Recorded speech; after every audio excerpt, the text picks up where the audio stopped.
Palmeiras versus Chelsea, a rematch with destiny, a clash loaded with unfinished business, and it goes all down under the lights of Philadelphia.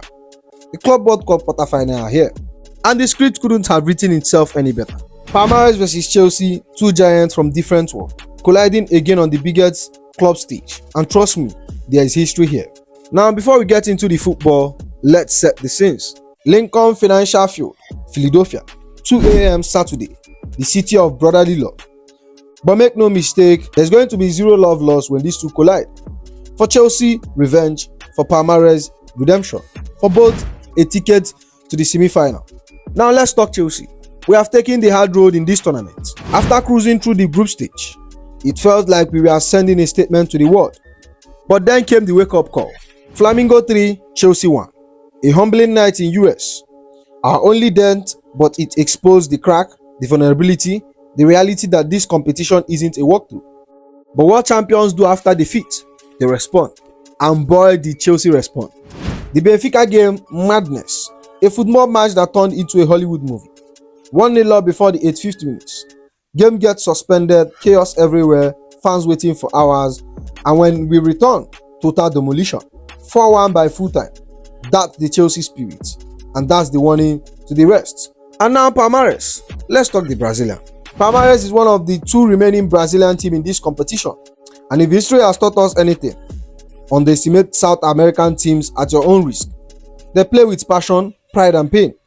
Football is in their vein. Their journey, rocky, but they are still standing. 1 win, 2 draws in the group stage, nothing spectacular, but they got through. Then came the all-Brazilian battle, Palmeiras versus Botafogo. A very intensified, gritty chess match, decided in the extra time 1-0, that's survivor football. But make no mistake, Palmeiras are seasoned. They have tested this stage. Remember the 2022 Club World Cup final, the old format. Chelsea beat them, they left with scars, and scars they want to heal this Saturday night. But now let's get into the tactical battles. Chelsea, expect changes, expect fire, expect urgency. After the Flamengo disaster, Maresca knows the standard. Eyes will be on Cole Palmer, our talisman, the man who carried us in moments. Caicedo the engine, Enzo Fernandez the brain. But watch for rotation. It's a tournament football. Fresh legs win game. Palmeiras, compact, aggressive, dangerous on counter. Watch for their midfield and intensity. They will look to disrupt, frustrate, and if we are sloppy, punish. But now let's address the elephant in the room. Willian Estevao, our player, at least on paper, a starboy in the making, generational Brazilian talent, signed by Chelsea nearly a year ago, joining officially after this Club World Cup. But fate had other ideas.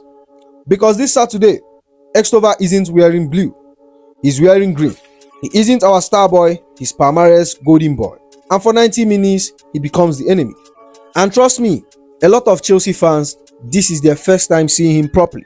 We have seen the clips, the YouTube comps, the silky movement, the samba flair, but tonight, it's his audition on the biggest stage. Ironically, against his future club. Talk about storyline writing themselves. Let's be real. Estevao has been lighting it up in this tournament. 2 man of the match performance already. He's not just potential, he's product, fearless, explosive, decisive, a right-footed magician, dancing down the wing, carrying Palmeiras on his shoulder. But here is where we flip the script. That run, that spotlight, he has to end. We respect the talent. We know the future is a Stamford Bridge with Estevao. But right now, it's Chelsea first before everything else. And oh, let's not forget the spicy parts. 6 months ago, Estevao made headlines. Bold, ruthless, maybe naive. He said, if I score against Chelsea in the Club World Cup, I will celebrate. That wasn't a slip of tongue. That was confidence, pure and raw. But now the moment is real. The stakes are here. Imagine that. The kid destined to wear our badge, breaking our hearts before he even joins. Football can be cruel like that. But for Chelsea, that simply can't happen. Saturday isn't about fairy tales for Palmeiras. It's about reality. It's about shutting down the hype, silencing the noise, and making sure Estevao audition ends in frustration. His time will come, but with us, in blue at the bridge. But this Saturday, the only celebration happens is in Chelsea camp. Because as much as we rate the kid, as much as we love the future, the present belongs to Chelsea. But what is at stake, you may ask? A place in the semi-final, pride, revenge for Palmeiras, progress for Chelsea. And for us, the chance to remind the football world we are not here to make up numbers. We are here to take the crown. So on Saturday, 2 p.m, Philadelphia becomes the battleground. Blue versus green, England versus Brazil. Premier League powerhouse versus South American passion. Question left, will Chelsea rise or will Palmeiras rewrite the scripts?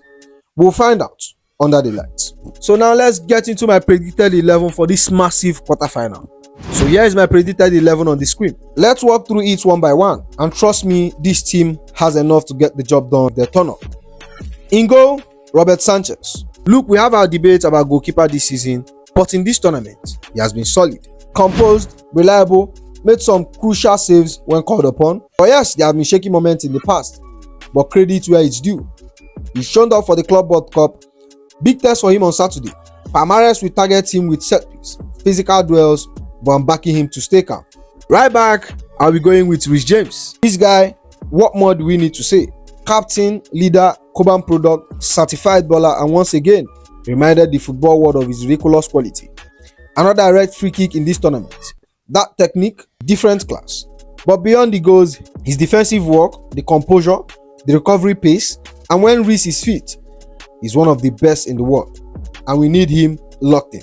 And now if you look at my two centre-back, it's Tosin Adrabayo and Levi Colwill. Massively stepped up in recent weeks. This partnership is growing, and right now, I don't think we have better option. Tosin, area dominance, read the game, calm under pressure. Colwill, aggressive, strong in duel, confident on the ball. Against a Brazilian side that loves chaos and attacking transition, these two are going to be vital. Now the left back, I'll be going with Marc Cucurella.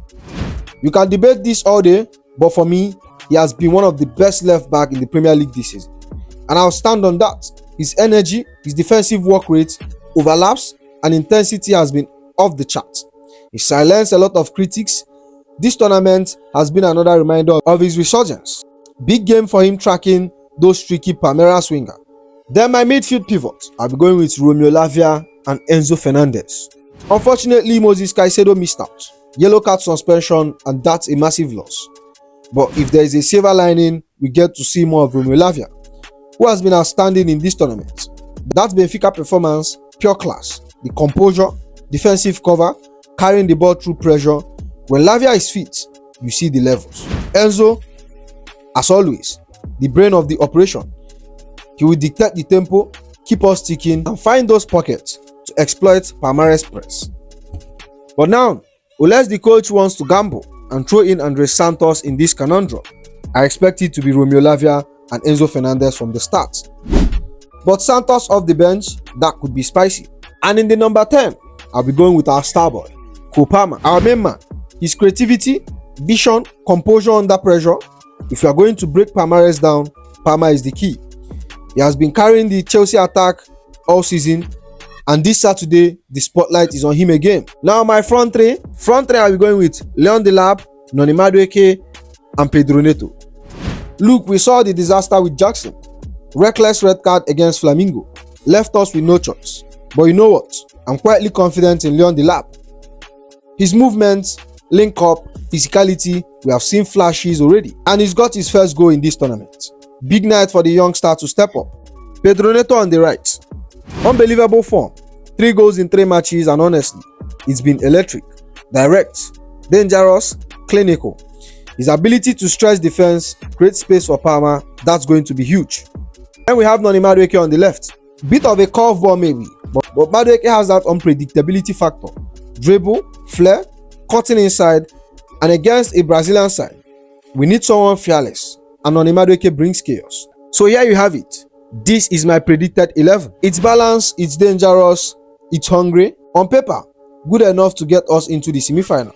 But football isn't played on paper. It's played under pressure, under the lights, with passion. Let's see who turns up. Because on Saturday, it's Palmeiras versus Chelsea. One dies and one survives. That's the video here. Hope you enjoy it. Make sure you like, comment, and subscribe, and I'll see you in the next one. Go be.